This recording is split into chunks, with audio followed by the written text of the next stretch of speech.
Yes, class. Today I am going to start with my lecture, that is ratio analysis. Myself, Dr. Najmi Shabbir, and today I will convey my lecture on the topic, that is ratio analysis. So, we know that there are various methods and techniques that are used in analysis of financial statements, and ratio analysis is one of the powerful technique for this purpose. What is the meaning of ratio? That it is an arithmetical expression of relationship between two related and interdependent items. Means it establishes a mathematical relationship between two variables. Okay. And it also gives cause and effect relationship, where one variable is the cost and second one is the effect. For example, we have gross profit ratio. In gross profit ratio, we have two variables, one is sale and second is gross profit. Sale is the cause and gross profit is the effect. Gross profit is there due to sale, that's why sale is cause and gross profit is effect. Okay. And it is also used to describe significant relationship which exist between figures shown in the balance sheet, in a profit and loss account, or a statement of P&L, or in any part of the accounting organization. Okay. So, suppose next example is we have current ratio. Current ratio based on relationship between current assets and current liabilities, where it explains the current position of the current assets from the view of payment of current liabilities. So, it is an indicator of relationship which gives cause and effect relation. Okay. Then we have different forms of ratios. First, we have it in percentage form, we have it in times, we have it in simple ratio form. In simple ratio form, we can take it that is 2:1. Usually liquidity ratio are expressed in this form, that is 2:1. Then we can have it in percentage form, that we have gross profit ratio. If we divide the answer by, if we multiply the answer by 100, then we will get it in percentage form. Suppose for example, we have sale 4 lakh and gross profit that is 1,20,000. Then gross profit ratio will be 30%. Okay, that is 1,20,000 divided by 4 lakh into 100. 30% is gross profit ratio. Okay. Next, we can have it in times form also, and next we have advantages of ratio analysis. First advantages, ratio analysis is useful in simplifying accounting figures. Okay, so that they may be understood more properly and conveniently. If we derive the answer in ratio form, then it would be more easy for us. Okay. Next, it is useful in financial position analysis. We can analyze the financial position of any firm on the basis of its ratios. If we take out liquidity ratio, or if we take out solvency ratio, then we can find out what is the financial position of that particular firm. Okay. Next, it is useful in assessing the operational efficiency. Okay.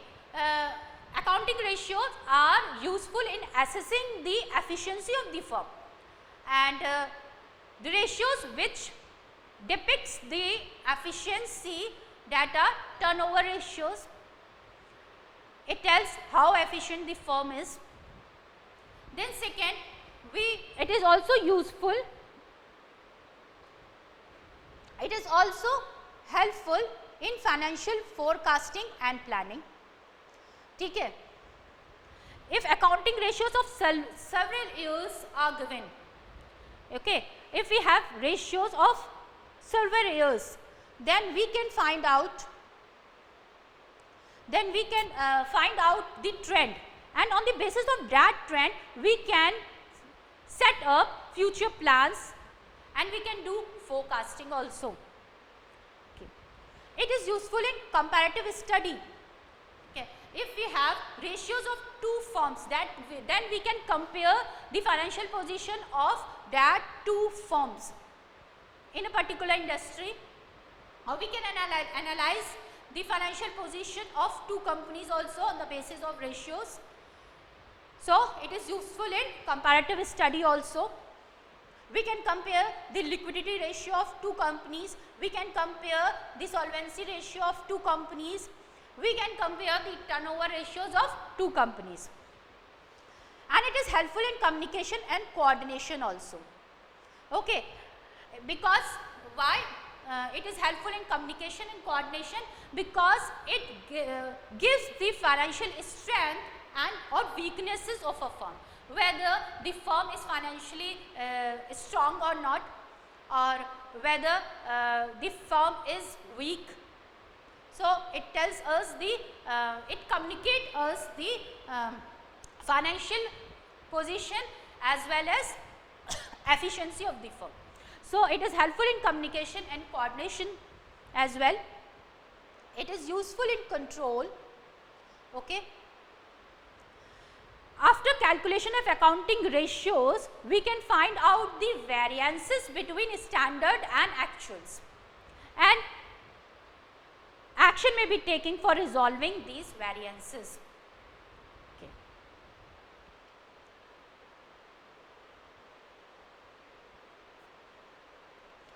Classification or types of ratios.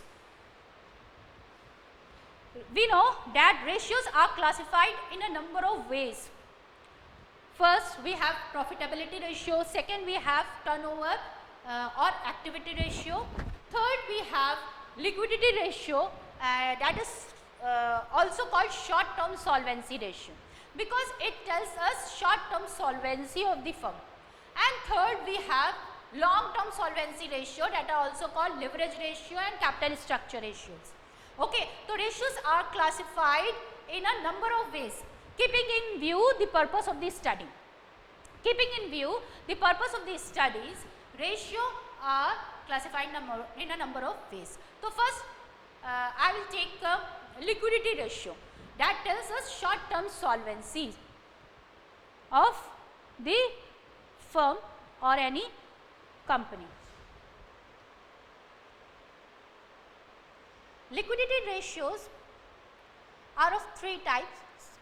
First, we have current ratio. Current ratio, how we will find it? That is, current ratio is equals to current assets upon current liabilities. It tells us short term financial position or solvency of a firm. And satisfactory ratio is 2:1.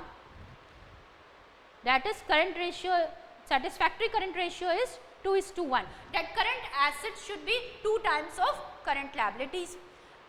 What we will take in current assets?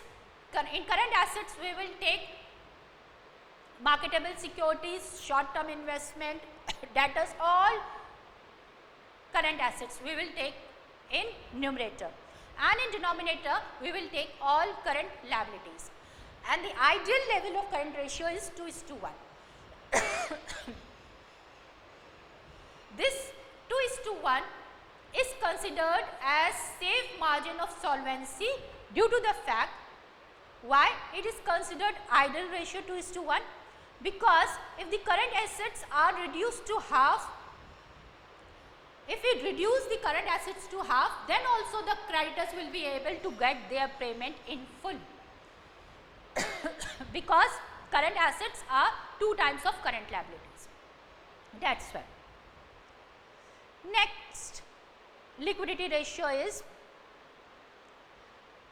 liquid ratio, where we take, liquid ratio is also called quick ratio, where we take liquid assets in numerator and current liabilities in denominator, and the ideal level of liquid or quick ratio is 1:1.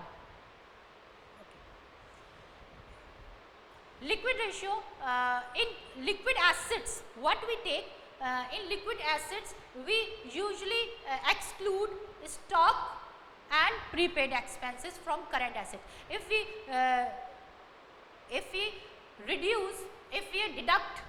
deduct inventories and prepaid expenses from the current assets, then we will get liquid assets. Here you can see current assets minus stock or inventories plus prepaid expenses, we will get liquid assets. Okay.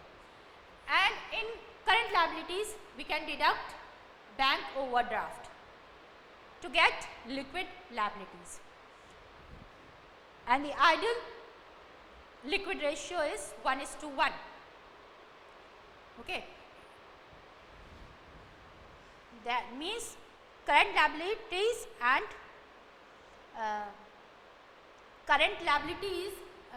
liquid liabilities and liquid assets are same, that is 1:1. Next liquid ratio is absolute liquid ratio. Here we have absolute liquid assets divided by liquid liabilities. Here we will take absolute liquid assets, we will take only cash in hand, cash at bank plus marketable securities. In absolute liquid asset we will take cash in hand, cash at bank and marketable securities. And in liquid liabilities we will take current liabilities minus bank overdraft, and the ideal level of absolute liquid ratio is 0.5:1. That is, absolute liquid asset must be half of liquid liabilities, that is 0.5:1.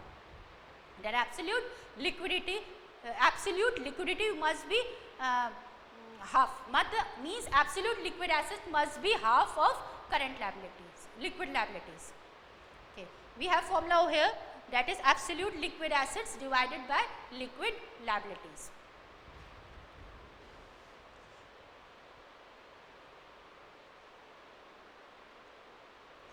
Next we have solvency ratios, where here we have two types of solvency. First is short term solvencies. So liquid ratio tells us short term solvency position of the firm, whereas for long term solvency we have to see other ratios, where we have solvency ratio, capital structure ratio, that for long term solvency position. To check long term solvency position we have solvency ratios, leverage ratios.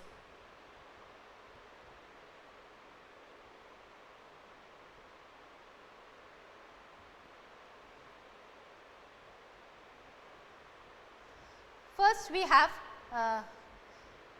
Capital structure ratio में हमारा to check long term financial position और test of solvency के लिए हम capital structure ratios देखेंगे, जिसमें first है डेब्ट equity ratio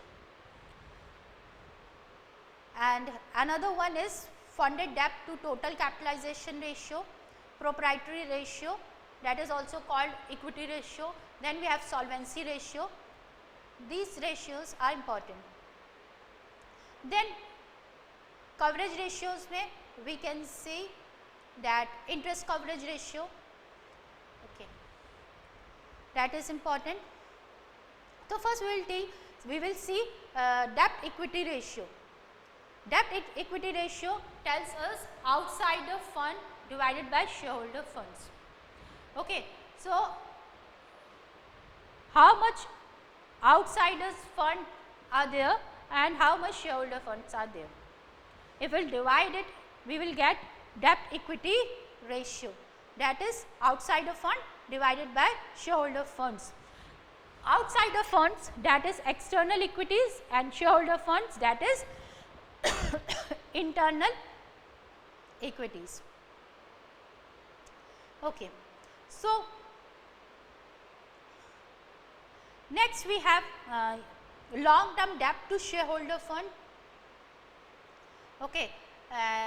Here we can see that the same, that is same, long term debt to shareholder fund, that is debt divided by equity, and in shareholder fund we will take both equity share capital and preference share capital. And what is the interpretation? Here you can see long term debt is 1 lakh and shareholder fund is 4 lakh, and debt equity ratio here is 1:4, 1:4, and above 1 is outsider fund, shareholder fund. We have that is outsider fund may here we have taken current liabilities also, debentures is long term fund, and 1 lakh that is current liability, and that is in numerator, and in denominator we have shareholder fund. shareholder fund में हमने यहाँ पे preference share capital 1 lakh and equity share capital 2 lakh ये लिया है, and next general reserves लिया है, and reserve for contingencies भी लिया है. ठीक है, तो ये पूरा शेयर होल्डर्स का फंड है. तो हमने क्या किया, आउटसाइडर फंड को शेयर होल्डर फंड से डिवाइड कर दिया. ठीक है, तो हमें मिल गया 1:2, 1:2 रेशियो हमारा आया है, डेट इज डेब्ट equity ratio. Okay, now what is the interpretation of डेब्ट equity ratio? If in some business जो रेशियो हमारा सेटिस्फैक्ट्री माना जाता है, date is high ratio, date is 2:1 और even more may even be considered satisfactory in some business. ठीक है, generally speaking अगर हम कहें तो a low ratio, a low debt equity ratio is considered a favorable from the long term creditors point of view. Why? Because here the proportion of owner funds provide a larger margin of safety for them. Okay, if we have high debt equity ratio, okay, which indicates that the claim of outsiders are greater than those of owner.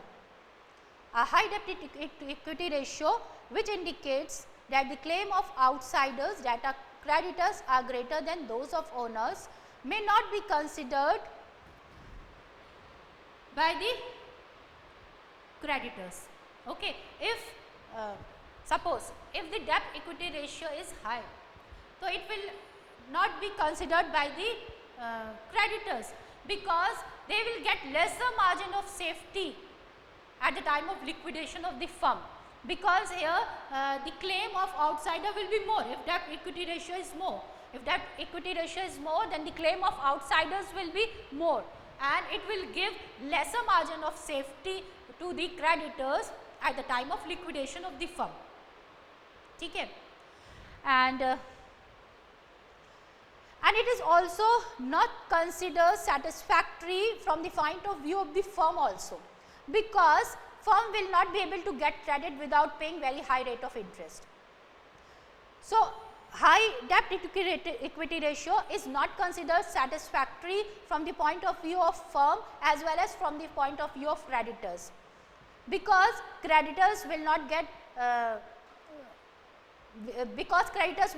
lesser margin of safety at the time of liquidation of the firm if debt equity ratio is more higher, and firm will not be able to get credit without paying very high rate of interest.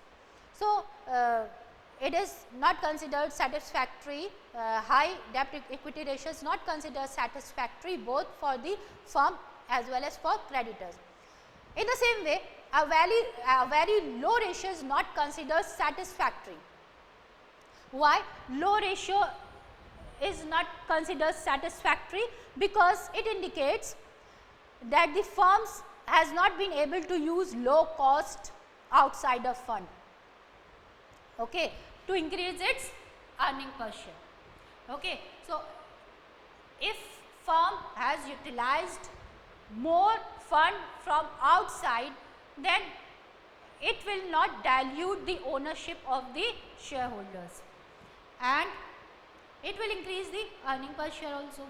Okay तो लो ratio जो होगा, डेप्ट equity ratio अगर लो है तो वो consider satisfactory नहीं होगा share holders के लिए, because they will not be able to use low cost outsider fund, because outsider funds are the cheapest source of finance for the firm, and it will not shareholders will not be able to use low cost shareholder fund to increase their earning per share. Okay, that's why both high and low debt equity ratio is not considered satisfactory. Okay. A ratio of 1:1 may be usually considered to be satisfactory ratio. Okay, although there cannot be any rule of thumb or standard norm, but 1:1 may be usually considered satisfactory, and in some business a high ratio, that is 2:1, may be considered satisfactory. Next we have funded debt to total capitalization ratio. Now funded debt to total capitalization means in total capital what is the share of funded debt, how much fund has been raised from the source of debt from the outsiders. Okay, so that is called funded debt. In that we will take debentures, mortgage loan, bonds, long term loans, we will take in funded debt. In total capital we will take total capital of the firm, that is equity share capital, preference share capital, reserves and debentures. Total capital represent total capitalization, and in funded debt we will take only debt. Okay, so here funded debt to total capitalization ratio tells us the proportion of funded debt in total capital of the firm. If we will multiply it by 100, we will get the result in percentage form. Okay. So there is no rule of thumb for this ratio, but still the lesser the reliance on outsider, the better it will be. Okay.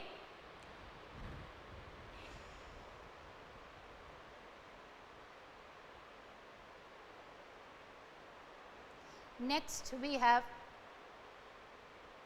proprietary ratio or equity ratio. Okay, here how we will find out proprietary ratio or equity ratio?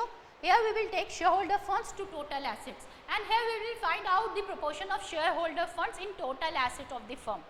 If shareholder funds are 4 lakh and total assets are rupees 6 lakhs, then how we will calculate it? Proprietary ratio or equity ratio कैसे calculate करेंगे? Shareholder funds, that is 4 lakh divided by total assets, that is 6 lakhs. The answer is 2:3. This ratio can also be represented in percentage, which indicate the percentage of owner's capital to total capital of the firm. Okay, we can find out it in percentage form. Okay, and if we will divide, if we will do 100 minus proprietary ratio, we will get solvency ratio. That is 33% is solvency ratio. That is 100 minus 66.67. We will get 33.33. This is solvency ratio. Okay, solvency ratio जो हमारा होता है वो हमें क्या बताता है? तो फर्स्ट ऑफ ऑल तो हम पहले इंटरप्रिटेशन ऑफ इक्विटी रेशियो देख लें कि इक्विटी रेशियो बता रहा है कि हमारा कितना परसेंटेज टोटल कैपिटल में शेयर होल्डर फंड का लगा है. तो यहाँ पे शेयर होल्डर फंड जो टोटल कैपिटल में वो 66.6% है. एंड जब हम इस 66.67 को 100 माइनस 66.67 कर देंगे तो हमें सॉल्वेंसी रेशियो मिल जाएगा. That is 33.33. And lower the ratio of total liabilities to total asset, more satisfactory or stable is the solvency position of a firm. जितना ये रेशियो सॉल्वेंसी रेशियो कम होगा उतना हम कहेंगे कि हमारा जो पोजीशन है वो सेटिस्फैक्ट्री है उस फर्म की. जितना ये रेशियो लोअर होगा, lower the ratio of total liabilities to total assets. Okay, it means the reliance on outsider is lesser. ठीक है, तो यहाँ पे आउटसाइडर फंड पे हमने कम रिलाय ऑन किया. ठीक है, शेयर होल्डर फंड ज़्यादा है तो सॉल्वेंसी पोजीशन बेटर है बिकॉज सॉल्वेंसी रेशियो लोअर है। जितना लोअर होगा हमारा जो है उतना पोजीशन जो है वो सेटिस्फैक्ट्री और स्टेबल मानी जाएगी उस फर्म की, जिस फर्म का सॉल्वेंसी रेशियो लोअर होगा। ओके, बिकॉज यहाँ पे आउटसाइडर पे रिलाय कम किया गया है, आउटसाइडर से फंड कम रेस किया गया है, शेयर होल्डर से ज़्यादा रेस किया गया है। तो यहाँ पे सॉल्वेंसी पोजीशन या सेटिस्फैक्ट्री होगी अगर जितना लोअर होगा हमारा solvency ratio.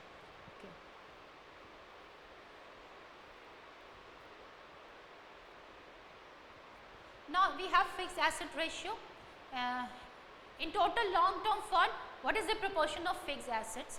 No, sorry, long term fund से fixed assets कितना हमारा जो है वो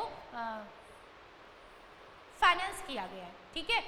The extent to which the total of fixed assets are financed by long term funds of the firm.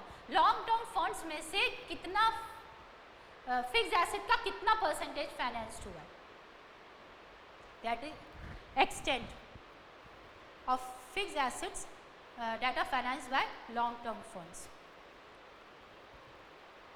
Here we have current assets to shareholder fund, ठीक है। It indicates how it will find out current assets divided by shareholder funds into 100, ठीक है। What it indicates, it indicates the extent to which shareholder funds are invested in current assets. shareholder funds कितना invest हुआ है current assets में, that is 50%.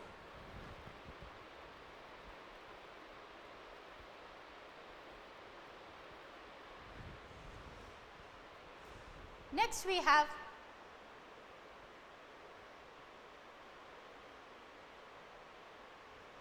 turnover ratios. Okay, turnover ratios.